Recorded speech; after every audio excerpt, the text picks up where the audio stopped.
Dear students, আশা করি তোমরা সকলেই ভালো আছো। 8ই মে তোমাদের রেজাল্ট আউট হয়েছে। এতদিনে তোমরা হাতে মার্কশিট এবং সার্টিফিকেট পেয়ে গেছো। এখন চলছে ভর্তির প্রক্রিয়া। সরকারিভাবে স্কুলগুলি বন্ধ থাকলেও তোমাদের ভর্তি প্রক্রিয়া কিন্তু চালু রয়েছে। যারা আর্টস নিয়ে ভর্তি হয়ে গেছো বা আর্টস নিয়ে ভর্তি হয়ে ভাবছো, আজকের ভিডিওটি সম্পূর্ণ তাদের জন্য। দেখো, তোমরা যদি আর্টস নিয়ে পড়ো বা আর্টস নিয়ে পড়বো বলে ভর্তি হও, তোমাদের মোট সাবজেক্ট থাকবে 6টি। তাদের মধ্যে 2টি কম্পালসারি, ইংরাজি এবং বাংলা, 3টি প্রধান এবং 1টি অপশনাল। আবশ্যিক বিষয় ছাড়া যে 3টি প্রধান বিষয় তোমাদেরকে পড়তে হবে, তাদের মধ্যে তোমরা যদি ইতিহাস, ভূগোল এবং সংস্কৃত এই 3টি বিষয় রাখো, তাহলে কিন্তু তোমরা অনেকটাই লাভবান হবে। কারণ কি? কারণ এই বিষয়গুলির সঙ্গে তোমরা কিন্তু আগে থেকে পরিচিত। তাছাড়াও আর্টসে অনেক বিষয় রয়েছে, যেমন রাষ্ট্রবিজ্ঞান বা পলিটিক্যাল সায়েন্স, এডুকেশন বা শিক্ষাবিজ্ঞান, নিউট্রিশন বা পুষ্টিবিজ্ঞান, ইকোনমিক্স বা অর্থনীতি, ফিলোসফি বা দর্শন ইত্যাদি আরও অনেক বিষয় বিভিন্ন স্কুলে রয়েছে। কিন্তু তোমরা যেহেতু ইতিহাস, ভূগোল এবং সংস্কৃত আগে থেকেই পড়ে এসছো, তাই ওই বিষয়গুলো থাকলে তোমরা কিন্তু অনেকটাই সুবিধা পাবে। যারা এবছর মাধ্যমিক পরীক্ষায় ভূগোল বিষয়ে 35 নম্বর তুলতে পারোনি, তারা কিন্তু একাদশ শ্রেণীতে অর্থাৎ 11-এ ভূগোল বিষয়টি রাখতে পারবে না। সেক্ষেত্রে তোমরা আগের যে বিষয়গুলো বললাম ওদের মধ্যে একটি প্রধান বিষয় রাখবে এবং অপশনাল বিষয় হিসাবে বাকি যে কোনো একটি তোমরা রাখতে পারবে। কিন্তু মজার বিষয় হলো, উচ্চ মাধ্যমিকের রেজাল্ট আউটের পরে যে 5টি বিষয়ে তোমরা সবচেয়ে বেশি নাম্বার পাবে, সেই 5টি বিষয়ের নাম্বার কিন্তু হিসাব হবে, অর্থাৎ বেস্ট অফ 5। ধরো ইংরেজি বাংলা তোমরা তো রেখেইছো, তার সঙ্গে আরও 3টি বিষয় ইতিহাস, ভূগোল, সংস্কৃত এবং অপশনাল রেখেছো হয়তো পলিটিক্যাল সায়েন্স বা রাষ্ট্রবিজ্ঞান। কিন্তু দেখা যাচ্ছে তুমি রাষ্ট্রবিজ্ঞানে বেশি নাম্বার পেয়েছো, কিন্তু ইতিহাসে তুলনামূলক তার থেকে কম পেয়েছো। সেক্ষেত্রে রাষ্ট্রবিজ্ঞান বিষয়টি কিন্তু তোমার বেস্ট অফ 5-এ চলে আসবে। এই গেল তোমাদের একাদশ শ্রেণীতে কোন কোন বিষয় রাখবে বা কোন কোন বিষয় পড়তে হবে বা কোন কোন বিষয় পড়লে তোমাদের ভালো হবে। যারা সাধারণ এবং অতি সাধারণ ছাত্রছাত্রী মাধ্যমিক হয়তো 200 থেকে 300 নম্বরের মধ্যে পেয়েছো, তারাও কিন্তু আর্টস নিয়ে পড়ে অনেক ভালো ক্যারিয়ার করতে পারবে। এবছরই আমার অনেক স্টুডেন্টস যারা মাধ্যমিকে 200 থেকে 300-র মধ্যে নাম্বার পেয়েছিল, সকলেই কিন্তু ফার্স্ট ডিভিশন পেয়েছে। কারণ হলো, দেখো যারা আর্টসে পড়বে তাদের ক্ষেত্রে কিন্তু আর অঙ্ক, ভৌতবিজ্ঞান বা প্রকৃতিবিজ্ঞান এবং জীবনবিজ্ঞানের আর ঝামেলা নেই। যে বিষয়গুলি আছে ইংরেজি ছাড়া মোটামুটি সব বিষয়গুলি সহজ। যদিও ভূগোল তাদের মধ্যে একটু কঠিন, বাকি বিষয়গুলো কিন্তু সবই সহজ। তাছাড়াও কী সুবিধা রয়েছে, থার্ড সেমিস্টার অর্থাৎ ক্লাস 12-এর যে প্রথম পরীক্ষা পুরোটাই কিন্তু এমসিকিউ। সেখান থেকে কিন্তু সকলেই অনেকেই ভালো নাম্বার করতে পারবে। এবং এই বছরই আমার ছাত্ররা থার্ড সেমিস্টারে অনেক ভালো নাম্বার করেছে। ফোর্থ সেমিস্টারে খুব ভালো রেজাল্ট করতে পারেনি, কেননা যেহেতু সমস্ত প্রশ্নের উত্তর লিখতে হয়েছিল।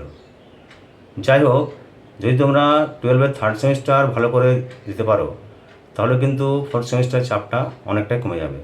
সেক্ষেত্রে ফার্স্ট ডিভিশন পাওয়াটা কিন্তু কোনো অসুবিধাই হবে না।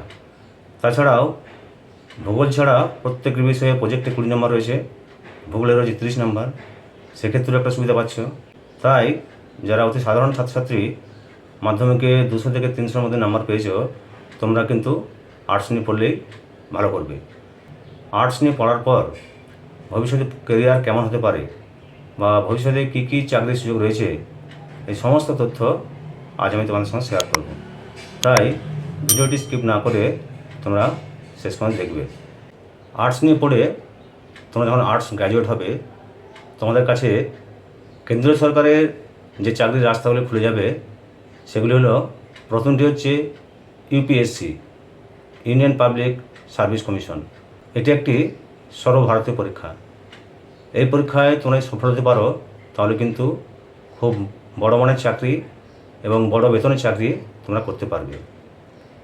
এই পরীক্ষায় যদি সফল হও, তাহলে যে যে চাকরিগুলি তোমরা পেতে পারো আমি সংক্ষেপে 2-3টি বলছি।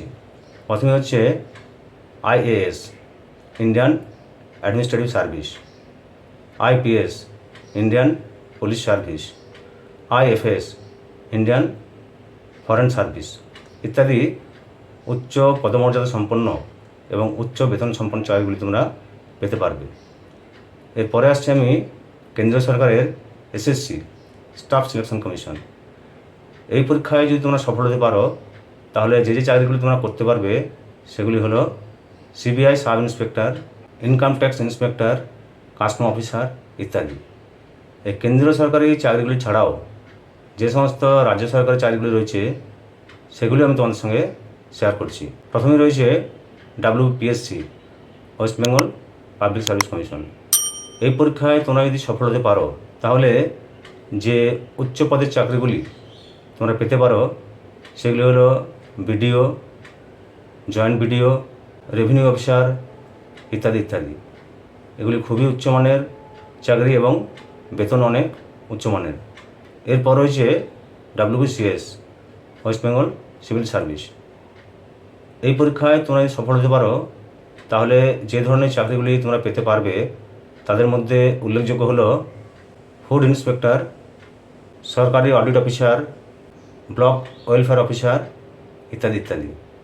এগুলি সবই কিন্তু উচ্চ পদমর্যাদা সম্পন্ন এবং উচ্চ বেতন সম্পন্ন চাকরি।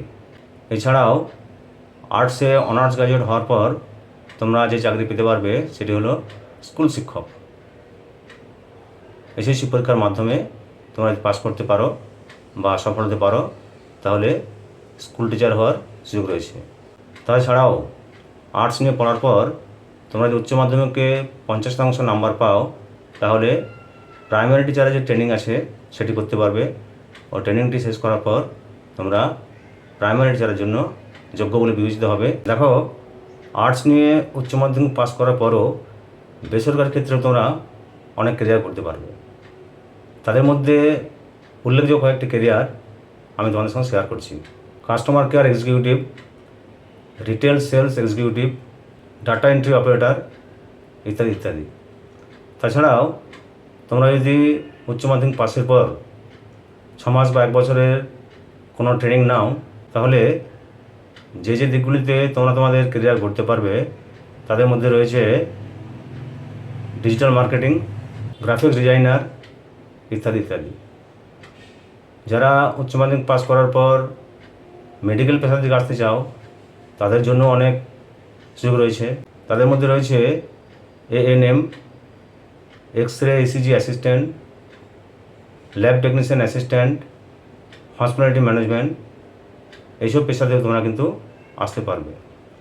তাছাড়াও কিছু সেলফ প্রফেশন রয়েছে, যেমন ধরো LLB, এটি একটি আইনের কোর্স।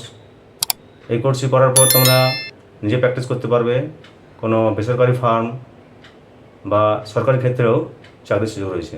তাছাড়াও রয়েছে জার্নালিজম বা সাংবাদিকতা। বর্তমানে তোমরা নিশ্চয়ই দেখেছো টিভিতে অনেক চ্যানেল এবং সোশ্যাল মিডিয়াতেও অনেক চ্যানেল আমরা দেখতে পাচ্ছি। তো এই চ্যানেলগুলিতেও কাজ করার সুযোগ রয়েছে। যাই হোক, এটা ভাবার কোনো কারণ নেই যে শুধু সায়েন্স বা কমার্স নিয়ে পড়লে ভালো কেরিয়ার হয়, আর্টস নিয়ে পড়লে কেরিয়ার হয় না। আর্টস নিয়ে পড়েও অনেক ছাত্র অনেক ভালো ভালো চাকরি, অনেক ভালো ভালো কেরিয়ার করতে পেরেছে। আশা করছি তোমরাও পারবে। তাই যারা আর্টস নিয়ে ভর্তি হয়েছ বা আর্টস নিয়ে ভর্তিও ভাবছো তাদের চিন্তার কোনো কারণ নেই। যদি মন দিয়ে পড়াশোনা করো তোমাদের কেরিয়ারও বা তোমাদের ভবিষ্যতেও খুব ভালো হবে বলে আশা করছি। যদি ভিডিও ভালো লাগে তোমরা লাইক, কমেন্ট, শেয়ার করবে, বন্ধুদেরকে বিষয়টি জানাবে। এই ধরনের গুরুত্বপূর্ণ তথ্য পাওয়ার জন্য আমার চ্যানেলটিকে অবশ্যই সাবস্ক্রাইব করে রাখবে। নমস্কার।